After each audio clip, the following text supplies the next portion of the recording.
So you want to start a YouTube channel. You know, in the early days of mine, it looked much like this. Just a lot of raw footage off of a GoPro. Maybe I would drop it into AI and let it edit something up. It added up to about 0 watches and nothing really all that useful for me.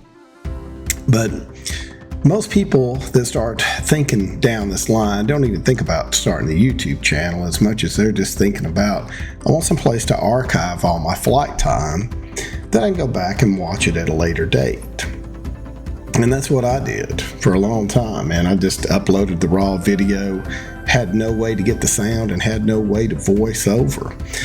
So this time out on the Rusty Pilot, I'm just going to talk through all the steps in defining your purpose, finding a niche, and what you can really expect from starting a aviation YouTube channel. Now, everyone really starts right here at white noise. You're just posting raw footage that you've got off of your GoPros. There's no editing. There's probably no ATC and really poor audio. And this is where, if there's 100,000 general aviation YouTube channels, this is where 99,000 of them go to die right here. Just posting random clips for the friends and family, and that's about it. Maybe some cockpit views, and it's just nobody's going to stay on it. Nobody's going to watch it. And you have no real purpose. You'll find purpose for your YouTube channel later, but this is where it all starts right here. Now, the next step in the evolution of your YouTube channel is you're going to start finding a niche, and that's where moderate engagement's going to come from. For me, it was people that had a Beechcraft Sierra or Sundowner. A lot of them over 50 years old would tune in and watch. Started learning how to edit a little better, how to get ATC involved in the documenting of the process. But mostly, people are just going to watch a little bit for the landings. It's moderate engagement. You really hadn't defined your niche, and you're going to have to define a true niche, whether that's education, travel vlogging, whether you're going to cover accidents. There's a lot of niches out there in general aviation. But next up, though, you move into the mid-tier. And when I got involved in YouTube, Russ Can Fly was maybe 1,000 subscribers, and now maybe a year later it sits at 12,000. And moving from mid-tier, or moving from just the white noise to the mid-tier, requires what he's done, which is he's got a little bit better than basic editing. There is some music put into the background. He's got ATC, but the most important thing is he's got a camera on him in that airplane, and it's filming him, and he's talking to the camera with some good energy. Typically just little flight vlogs. If he can't get up and fly, he's creating something in the hangar just to keep the channel going. And that's a key part of this, is consistency. Because at one point, me and him were about at the same spot, and I sold a plane and bought a plane and didn't make videos for a year.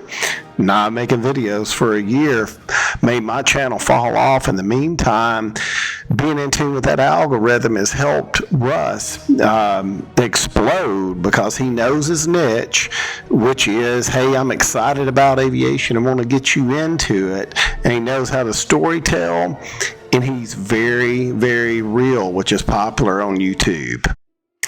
Now, mass appeal channels are getting out of the realm of just somebody in a plane, 2 cameras, a little editing software, and the artless subscription.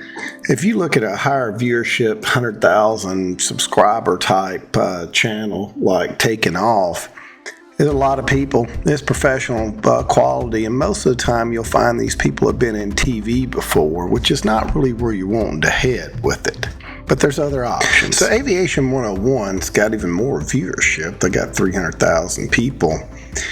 But if you look at them, they got into this really knowing how to edit up front. This is the first video they ever uploaded. 10 years ago. I'm not playing any sound off of it, but there's good cuts, there's good editing. 10 years ago, you know, I don't know whether it had been GoPro 2s maybe, but they were out there doing it. And if you know how to edit a little bit before you get in this, you can definitely grow a channel and have a plan to get some kind of monetization out of it.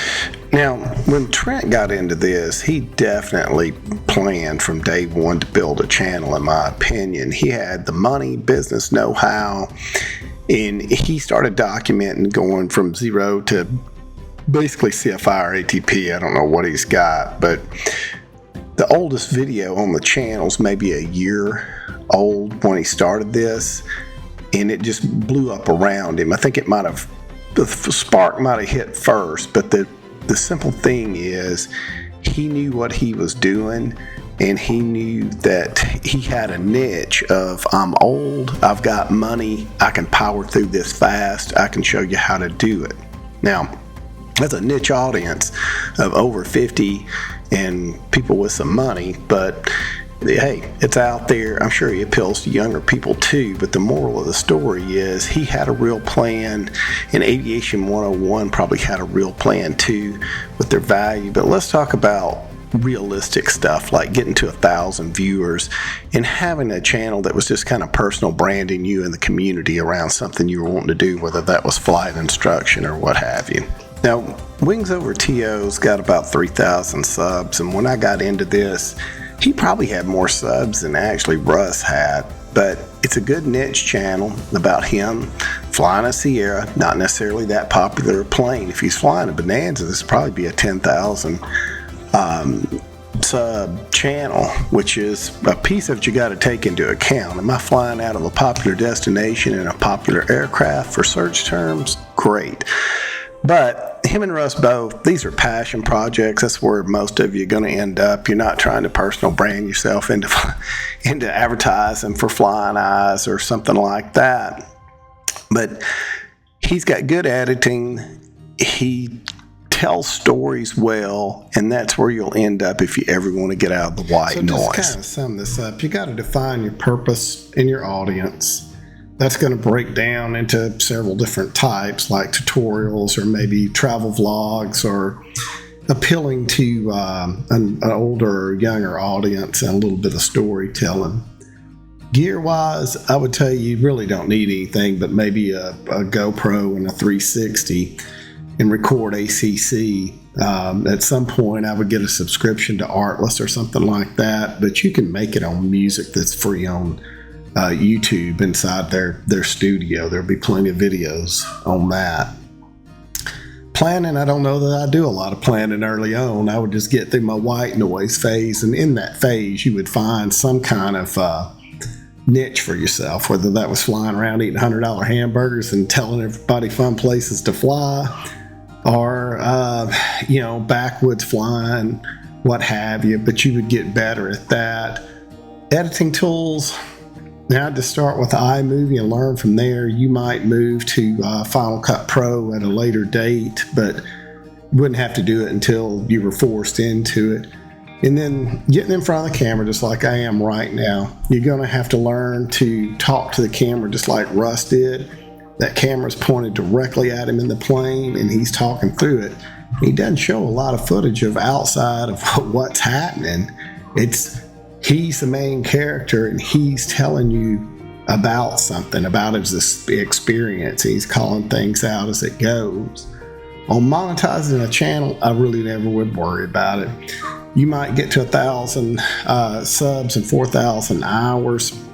You're never going to make that much money off of AdSense.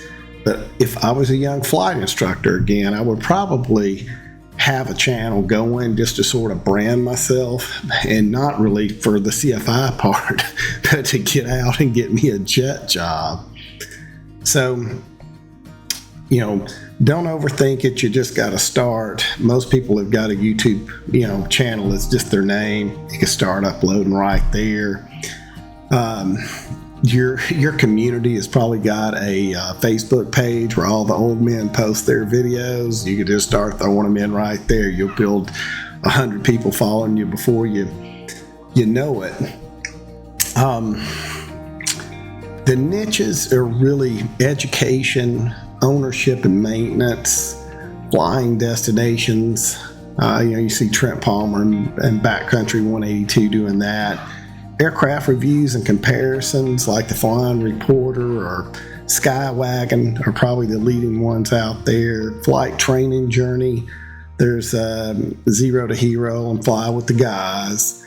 Journal Aviation Lifestyle. Flying Doodles covers a lot of that. They'll just go interview somebody with their plane and talk to them. They do a good job of editing. And safety and incident analysis, which I didn't cover on here. There's big audiences for that, but that is some ambulance chasing right there. And a lot of research, and definitely takes all the fun out of aviation. Good luck to them boys. They got big viewership, but wouldn't be anything I wanted to get involved in. Technology and avionics, I see a lot of that. I think that like Midwest Panels does that. Everybody's got at least one plane tour in them. I just don't know that you can make a channel out of it. History and Aviation is another one. And then humor, Just Plain Funny. I think he's based out of Fort Worth. I don't know how you mix humor into aviation and gain an audience, but that old boy's probably got 10,000 subscribers, so he's figured it out. Journey to the Airlines. There are a lot of Journey to the Airlines channels. Most of those pick up with them in their first jet job and kind of getting through the terminal. That's a big niche if you were in it. And then aerial photography. Raw footage and some music in the background. I do a lot of that to this day just because I want it up there. But don't worry about being white noise. We all got to start somewhere. If you hung out till here, like and subscribe. If you got questions, post them up.